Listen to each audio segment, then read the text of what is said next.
in my office. All right. Say, oh yeah, I kind of got to go, but hey, your life doesn't mean anything. So one of those two. Yeah. 7 hours, but it's $70 doesn't take them that so should I get one? You can need my homework sheet back. I guess it's kind of popular today. What's that? You need this back? No. I don't think so.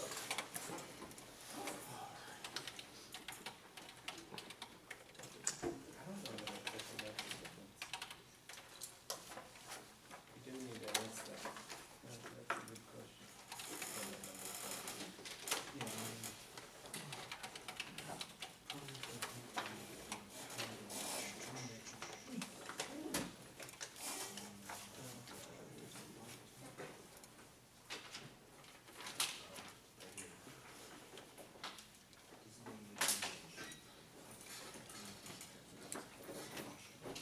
Okay, I think last time we ended up doing a couple of the problems where we did the algebra of combinations and permutations, or at least permutations, I'm sorry.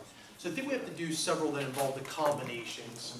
Talk a little bit about Pascal's triangle, talk a little bit about the binomial theorem as well, okay? So hopefully today we're going to finish up everything for the examination. That's going to be next Wednesday. But if not, we'll finish up on Monday, and then we'll spend the rest of the time reviewing. Okay. So guys, any questions as to what's going on before we get started? Okay. So let's start off with a pretty basic property of being able to prove the algebra of a combination.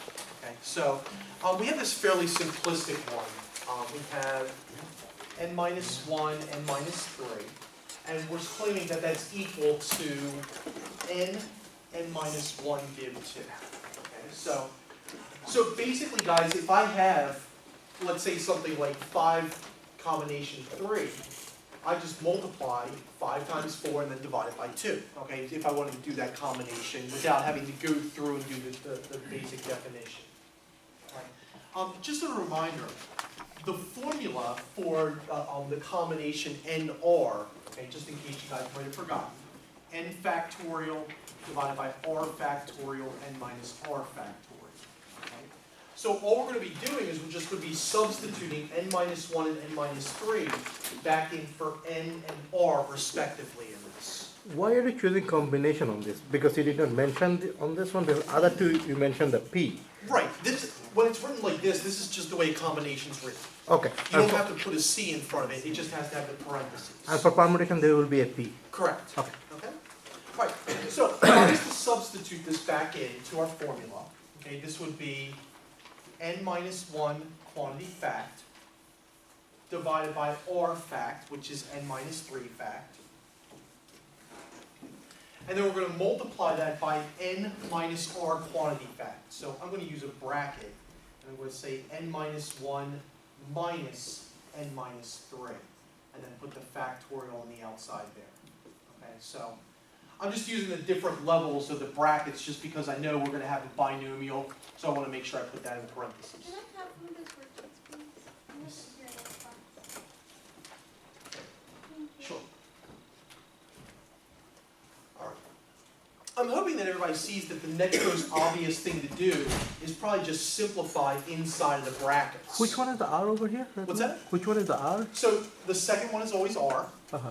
and the first one's always N. Okay. Okay. So whenever we substitute the top in for N, the bottom in for R. Okay. So does that make sense to everybody, guys? Any questions? Okay.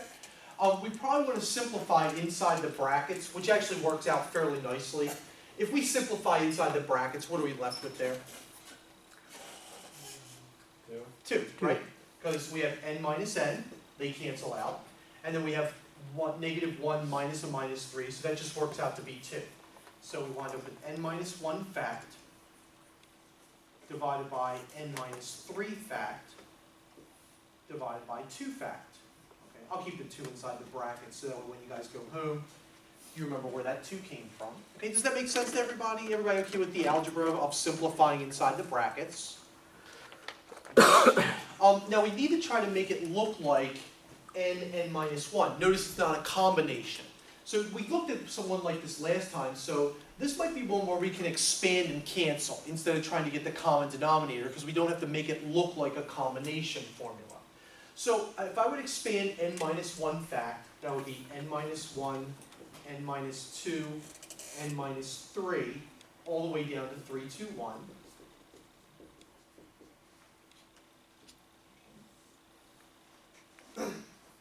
And then in the numerator, or I'm sorry, in the denominator, this would be n minus 3, n minus 4, all the way down to 3, 2, 1.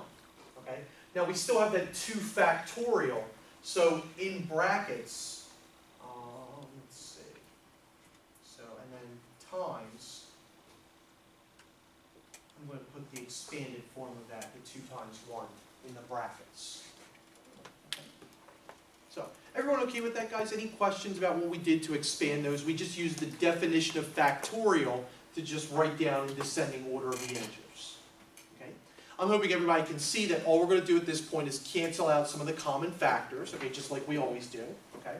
So it looks like everything from n minus 3 down to 1, and everything from n minus 3 down to 1 are going to cancel.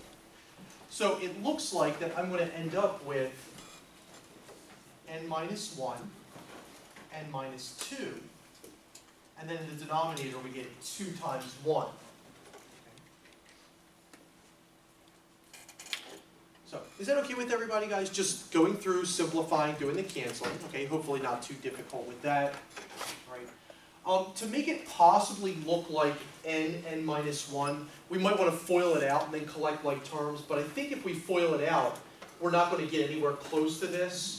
So I think this is one where we actually disprove it, okay, just by going through and doing the algebra. So clearly, this can't be equal to n minus 1 over 2. Okay.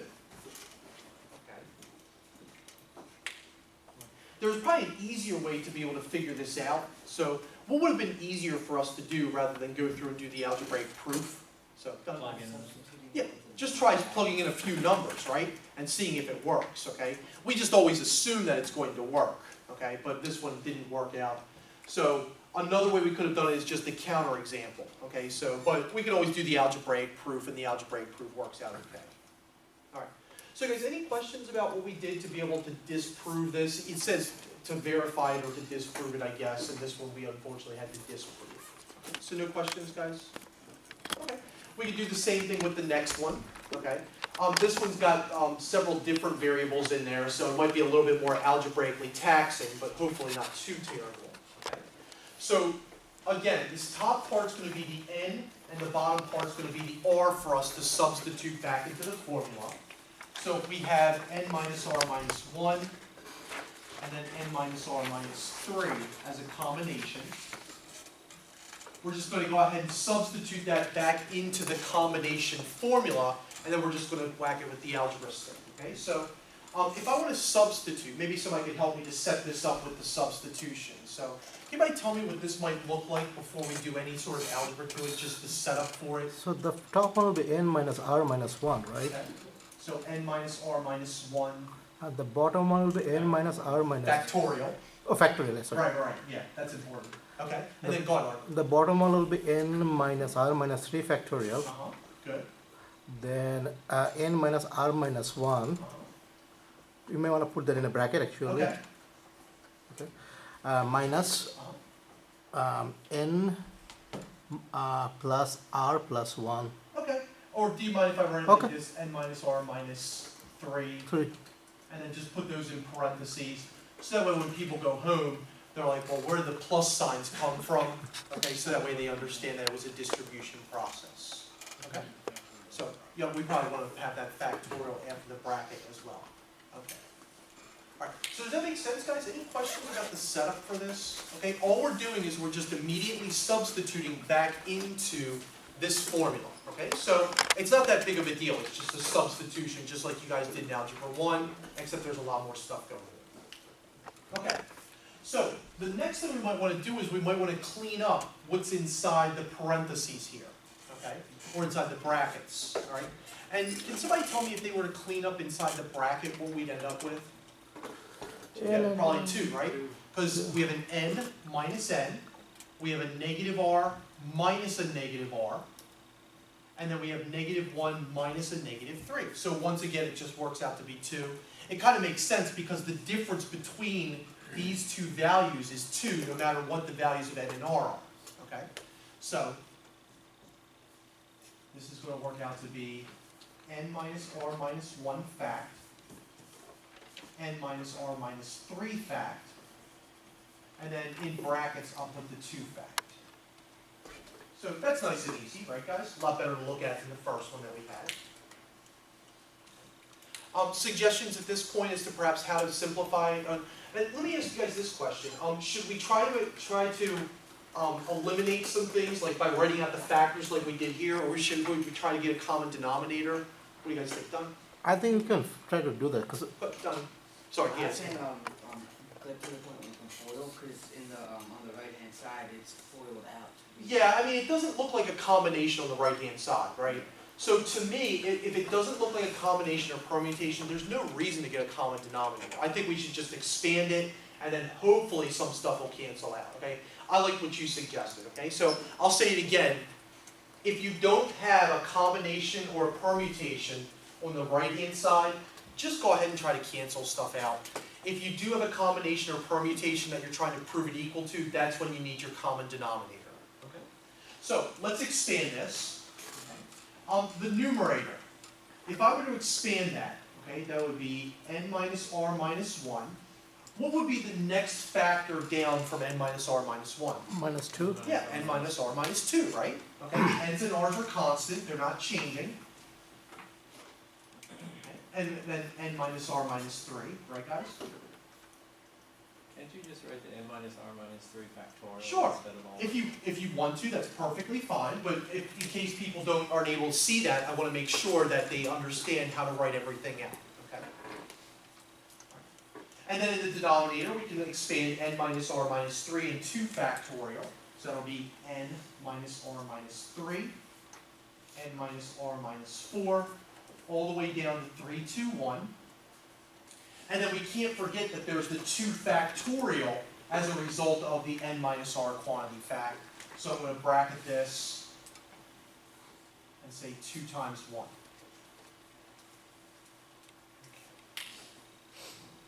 Alright, hopefully it's obvious that everything's going to cancel from the numerator and denominator except for the n minus r minus 1, n minus r minus 2 factors, and then also the 2 times 1 that we have left over. Okay. So, what we're left with, okay, I'll write this up here, is n minus r minus 1, n minus r minus 2, divided by 2 times 1, which is 2. So, let me let you guys check that out, make sure that's okay. But, any questions so far, guys? Just expanding and then just simplifying stuff, okay? Just like what we did earlier in the course when we did this stuff with sequences and series. Okay.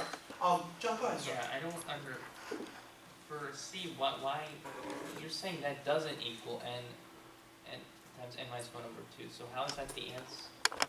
Because remember, the objective is to prove that one side equals the other, right? These two are not the same, because if I were to FOIL this out, that would be n squared minus 3n plus 2 over 2. This would be n squared minus n over 2. Clearly, these two are not equal to one another. So what we've actually done is we've disproved it. Oh, we can disprove, wait, Oh yeah, so we can prove or disprove. correct. So, Yeah. It's either verify or just show it doesn't work, okay? oh, okay. So it could be possible that it doesn't work, just like any sort of proof. You could use a counterexample to show that anything doesn't work. Well, what would have probably been easier is if we just plugged in 5 right here and plugged in 5 on the right-hand side. But that would have assumed that we knew it didn't work at the beginning, okay? So does that make sense, sir? Yeah, so basically the original statement is false, is that? Right, and we just went through and verified that it was false, okay? Yeah. Alright. So, back to what we were doing with letter D. Any suggestions as to perhaps how to Foil it? proceed? Yeah, probably FOIL it out. And unfortunately, it's one of those where we're going to have 9 terms, I believe, when we FOIL it. Okay, so it's not a big deal. Okay, just a big FOIL problem. Just in case you guys forgot, what you do is you take the n, distribute to all 3, take the negative r, distribute to all 3, take the -1, distribute to all 3. Okay, so it's just like a FOIL problem, except instead of having 4 terms, you're going to have 9 terms. Okay, so let's just go ahead and do that. So n times n squared, n times -r, -nr, n times -2, -2n. Now I'm going to multiply by -r times n, -nr. -r times -r is positive r squared, -r times -2, positive 2r.